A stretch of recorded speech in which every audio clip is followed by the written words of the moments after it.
back to an obscure tour at the edge of the internet. I am your host, the Nameless Tour Guide, and today there's been a slight change of plans. Last episode, I said that we were going down to ring the second bell of awakening, but instead, I thought it would be a good idea to do a quick mini episode on the dialogue of the far more famous Nameless Tour Guide, and that is the Crestfallen Warrior over here. Unfortunately, we have missed a few pieces of dialogue. When we come to those parts, I will put the dialogue up on the screen so you can see what the Crestfallen Warrior would have said about the different characters. The first thing we miss from the Crestfallen Warrior is the fact that he will tell us that there are two bells of awakening instead of one. This contradiction is important as it shows a passage through time. In the era of Astora, there was one bell of awakening. In this era, there are two. Why, what a surprise. I didn't expect you to make it. Oh, somebody rang the bell. Wait, was it you? You never give up, do you? I don't know how you do it. Well, don't stop now. Only one more. But it's going to be suicide. The role of the Crestfallen Warrior is to act as a nameless tour guide for the player. As the game progresses, he will give out observations and hints about things that can be found in the world. These observations and these hints are a good recap of a lot of the things that we have already discussed on the tour, but there will also be some extra detail. Ah, your face. You're practically hollow. But who knows? Going hollow could solve quite a bit.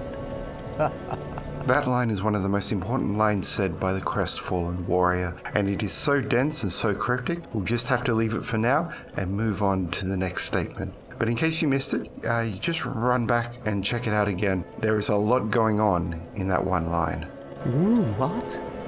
Restoring your humanity? Well, there are a few ways to go about it. Collect it bit by bit from corpses. Or you can butter up a cleric and get yourself summoned. And the quickest way, although I never do it, is to kill a healthy undead and pillage its humanity. Coveting thy neighbor is only human, after all. And here the Crestfallen Warrior is telling us about how we can reverse our hollowing, how we can restore our humanity. Notice he talks about buttering up a cleric to become a member of the Way of White so that you can be summoned. Here we have a reiteration of the idea that the clerics need to be coerced into helping others. They aren't acting selflessly anymore. And then the warrior goes on to talk about there is something that he would never do, and that is to go out and pillage another person's humanity, even though he knows that to covet thy neighbor is human. And this starts to help us identify who the Crestfallen Warrior represents symbolically. What are you looking at? Don't try anything clever. You might regret it. The Crestfallen Warrior, despite his appearances, is also a fearsome warrior. Find a smith box soon, unless you enjoy swinging about with blunt instruments. That line is only stated after the Taurus demon is defeated, linking the Taurus demon to the idea of blacksmithing. What's wrong? Get a bit of a scare out there? No problem. Have a seat and get comfortable. We'll both be hollow before you know it. This is another hint towards a symbolic identity of the Crestfallen Warrior. Even though it may not seem to be, this is a genuine offer to provide comfort at the end of the world. This is a character who seeks a community to share in what has become a pretty miserable existence. Well, what are you going to do? I've already decided. I don't really care. I'm simply crestfallen. Putting all of this together, we can see this character represents Havel the Rock, and more specifically Havel the Rock at the end of his journey. We will see more of the detail of that journey through the story of Sigmaya, but the most important thing to note right now is the chainmail worn by the warrior. This will come up later. Notice this character spends his time watching the flame from a distance, but never approaches it. We are seeing again the reserved nature of Havel the Rock. From this dialogue, we also learned that he would never covet thy neighbour, unlike Nito, who longed for a family and went out and took Havels. How did that nutty sorcerer make it back? Unexpected, but I suppose stranger things have happened. So we missed a little piece of dialogue about Griggs and the fact that when he was at Firelink Shrine previously, he would go on and on about Master Logan. Master Logan being a symbol of Seek the Scaleless. Here we can see that the Everlasting Dragon were obsessed with Seek the Scaleless, even though he betrayed them. Also note the surprise of Griggs' return, just as Havel the Rock would have been surprised when the dragons returned. How did that old man make it back? Unexpected. I suppose stranger things have happened. The old man reference is a reference to Laurentius of the Great Swarm. We missed a small piece of dialogue in which the Crestfallen merchant will refer to Laurentius as an old chum. He will note that Laurentius worshipped the godmother of pyromancy, and that when there was sickness, he dove in when others fled. And this is about Menace and his relationship to the darkness, the sickness. Menace was not afraid of the dark, he dove right in. Menace also worshipped the godmother of fire, and we will be getting to that later. Notice that the Witch of Isos is not named. What now? I'm not up for chatting. Leave me alone. And also, just as with Griggs, this character is surprised to see Laurentius return, just as Havel the Rock would have been quite surprised in Ulyssil when Menace returned. And now to play the Trigger the NPC dialogue games, so we'll just need to run back and forth, hit a few spots, rest at a few bonfires, and hopefully get the Crestfallen Warrior to tell us a little bit more about the world.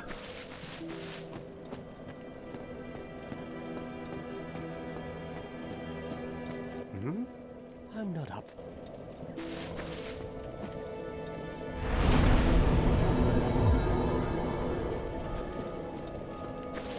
Have you been to the ruins of New Londo below?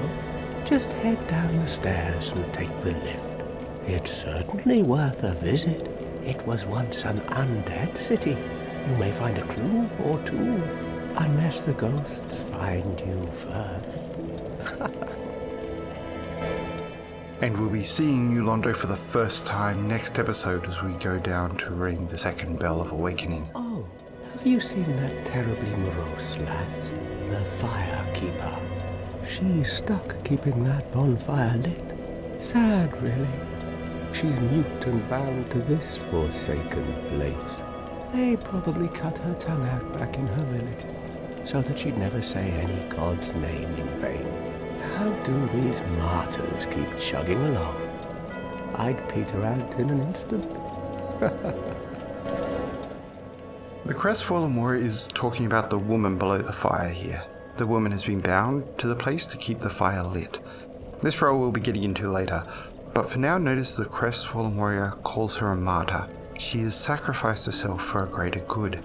She has a mission just like Rhea of Tharaland and just like the chosen undead here. Also important, but more important for future games, is the idea that the Firekeeper comes from a village. We've discussed the idea that this woman may be from Astora previously. And in Dark Souls 2, Astora is not referred to directly. Instead, it is referred to as a tiny kingdom or a tiny place, and the reason that the creators do this is to make it look like they are actually referring to New Londo. And this is important because that is the core of the nature of Astora, is that was the place that was forgotten when Gwyn decided to make New Londo, and it comes down to the idea of cycles. Cycles continue to occur in Lordran because the people of Lordran forget about what came before.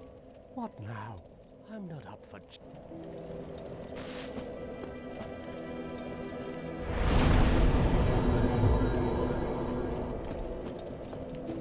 You again? There's nothing to speak about, really. Oh, actually, something strange did happen. That crow flew off with somebody in its clutches. I think it was a man curled up in a ball. Stranger things have happened, right? No, maybe not.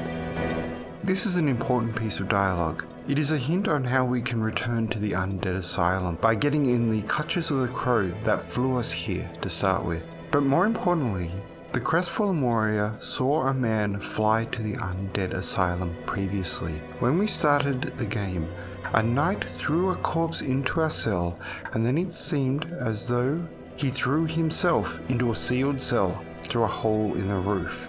It's a rather awkward maneuver, but it was possible with the knowledge we had at the time. But now the Crestfallen Warrior introduced the idea that there is actually a second person at the asylum, a second knight. And that knight came from Lordran by the crow with a purpose. He threw the key into the cell and then left, possibly returning to Lordran. Now if that did happen, we have another question now. What was the other knight doing in that sealed cell? And now that we have these new facts, we can start looking around the world for clues related to this new knight of Astora. For chatting, leave me alone.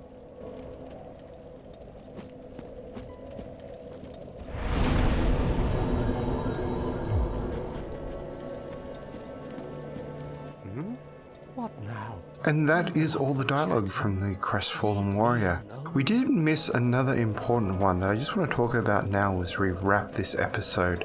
And the dialogue is about Rhea of Tharalan. The Crestfallen Warrior comments quite harshly on Rhea, calls her a virtuous little maiden, and then says that she's probably off to pillage graves. And after that, he says he's heard enough of Milady for a lifetime. Now this seems odd as the Crestfallen Warrior has just met Rhea. Though he does just seem like a grouch who doesn't think much of the way of white nowadays, like most of the people in Lordran. But once we look at this symbolically, we see something a little bit sadder. And this is how Havel the Rock ends up feeling about Priscilla, who is represented by Rhea of Tharalan. The love between Havel the Rock and Priscilla seems to be the most pure and simple out of all the relationships that Priscilla has. Priscilla's relationship with Nito is a subservient one. Just as Nito wants service from us as players before he will give us part of his Lord Soul, he demanded the same of Priscilla. But Priscilla was willing to give up that service, that sort of love, to Nito because she got power in return. Priscilla's relationship with Gwyn is one that is purely political. When Priscilla marries Gwyn, Priscilla gets to be Queen of Lordran, and the freedom that comes with that. She gets Velka, a city, a husband, and respect, and Gwyn gets in return the freedom from Priscilla's wrath. And the relationship with Menace seems to be more of a strange obsession, an unrequited passion at a distance. By comparison, Havel the Rock's relationship with Priscilla is much simpler. Havel the Rock simply wanted to protect her, and this was the basis for their love, for their relationship. But all of that goes wrong when Seath the Scaleless takes Priscilla to the catacombs to live with Nito. Though that happened many epochs ago at this point, and what came afterwards, Priscilla became an active participant in. And during that time, when Priscilla, with her power that she acquired from Nito, goes off to marry Gwyn and do other things that we will get to, Havel the Rock tries to protect Priscilla and Velka. But by the end of that attempt, we see this. The Crestfallen Warrior who has heard enough of Milady for a lifetime. Notice the dry broken fountain filled with dirt next to the Crestfallen Warrior.